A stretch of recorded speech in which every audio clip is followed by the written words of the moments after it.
Hey guys, I'm Darren Miles with Darren Miles Photography, and I'm based normally in beautiful sunny Southwest Florida, but not for this review.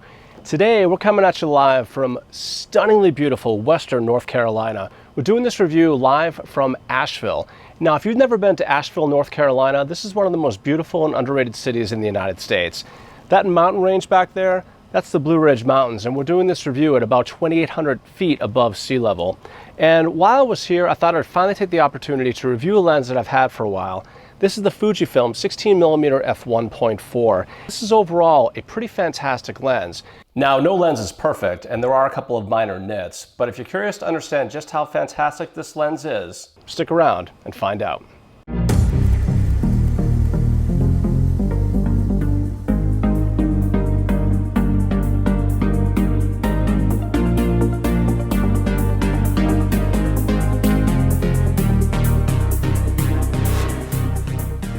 So first up, as always, is build quality. And like so many others in the Fuji lineup, the 16 is built to a very high level. It's made out of metal and it's just solid. Coming in at 13.2 ounces, I find that it's really well balanced on the XH1 that I haven't made it to here.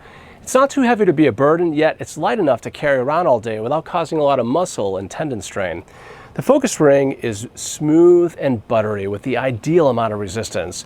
Fuji, like many of the other lenses in their lineup, includes an aperture ring. And unfortunately, unlike the focus ring, not only does the aperture ring click audibly from position to position, it's also a little bit too easy to knock from its current setting. On more than one occasion, I wanted to shoot wide open, only to realize later that I was at f1.6 or even f2, slowing down the shutter speed and leaving me with a slightly blurred result. It's a little bit frustrating, but something that you just need to be aware of. On the inside, the 16 is a complicated formula for a prime lens, made up of 13 elements arranged in 11 groups. Now, included in that formula are 2 extra low dispersion elements, 2 aspherical elements, and there's also something called a nano GI or gradient index coating and an HB-EBC coating, and they work together to reduce lens flare and ghosting for better color and contrast in strong lighting conditions like these behind me. The aperture ranges from f1.4 to f16, and speaking of the aperture, there are 9 rounded aperture blades, which makes for some stellar autofocus bokeh rendering, even for a lens this wide. Though admittedly, to maximize the autofocus bokeh effect, because the lens is so wide angle, you're going to need to get closer to your subject to maximize subject isolation. When you do get close, the results are really, really beautiful. By the way, you can get really close because the minimum focus distance of this lens is just under 6 inches away, which not only throws the background way out of focus, it also gives this lens some value as a macro lens. But back to the build. The front filter thread is 67mm, and fortunately the lens is weather sealed with 9 separate seals against dust and moisture intrusion. Now at this price point, weather sealing should practically be a standard. Now the only real downside in my experience was in fact the aperture ring, which in my opinion is just a little bit too audible and just a little bit too loose, too easy to dislodge from its set position. And that's unfortunate because otherwise this thing is a physical specimen. So for build, the 16 gets a 9.5 out of 10. So next up is autofocus speed and accuracy, and I admit it, we're back here recording this section and the conclusion section in the studio because for some inexplicable reason I had it in my head that the 16mm f1.4 had some focusing issues at f1.4. And though that does in fact happen once in a while, when I went to back up that claim by going through the nearly 5,000 images that I had taken with the lens, I started to notice that way more of my images at f1.4 were in fact in tack sharp focus.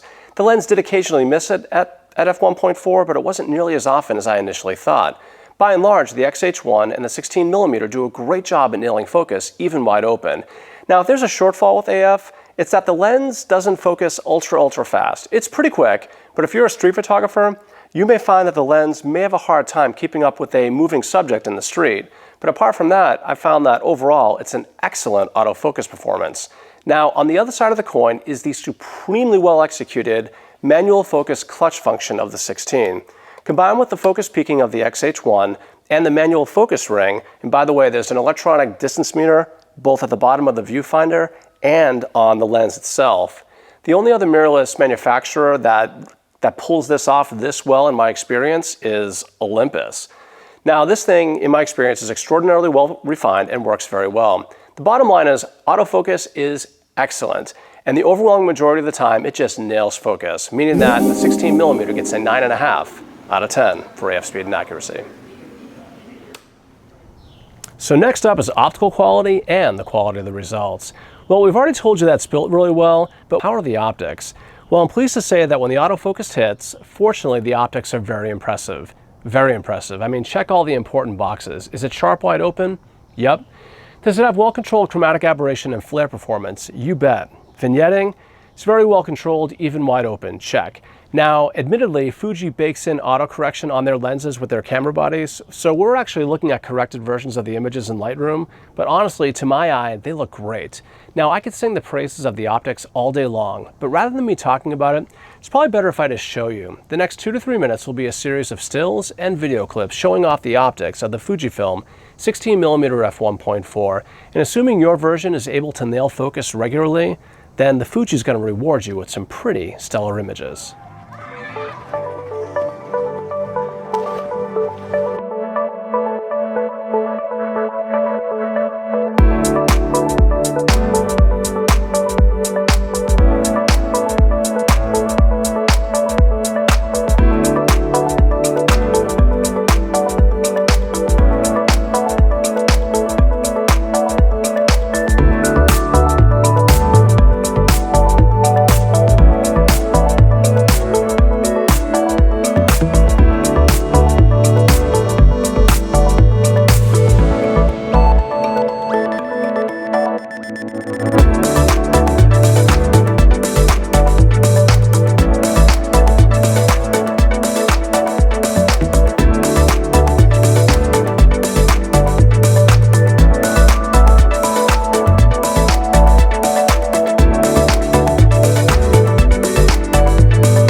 So last up is value, and at a list price of $999, the 16 certainly isn't cheap, but it isn't the most expensive Fuji lens either. With a full frame equivalent field of view of 24mm, the 16 is going to be good for landscape, street, and in some cases environmental portraits as well. Now it's not tack sharp wide open, but it cleans up nicely by f2 and is just razor sharp by f4. If you're going to be shooting landscapes, it's likely you're going to be stopping down just a little bit to get as much of the scene in focus as possible in addition to sharper optics. On the upside, we have stellar, weather-sealed build quality, fast, silent, and decisive autofocus, in addition to very well-executed manual focus, and really sweet optics, again, especially stop down just a little bit. On the downside is an aperture ring that's just a little bit too easy to knock from its intended setting. The bottom line is the 16 is still a fairly pricey option, though it does offer up the goods optically, so for value, the 16 gets an 8 out of 10.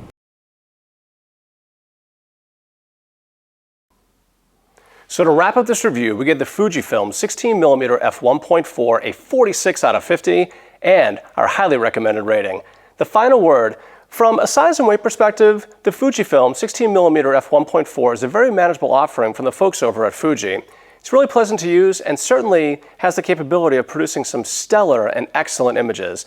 Now, it's not inexpensive by any means, but I think there's enough here to justify its nearly $1,000 price tag. From the f1.4 aperture to the weather sealing and an extraordinarily well-executed autofocused and manual focus performance. The only couple of nits that I had were the aperture ring, which wasn't super tight, and I found that it could get knocked from its intended position a little bit too easily. And if you happen to be a street photographer, I found that the 16mm might have a bit of a difficult time keeping up with your intended subject because though the AF motor is fast, I found that it isn't blazingly fast. I'm Darren Miles with Darren Miles Photography, based here in beautiful, sunny Southwest Florida. If you like videos like this, go ahead and give me a like, or better yet, subscribe. And until the next time, happy shooting.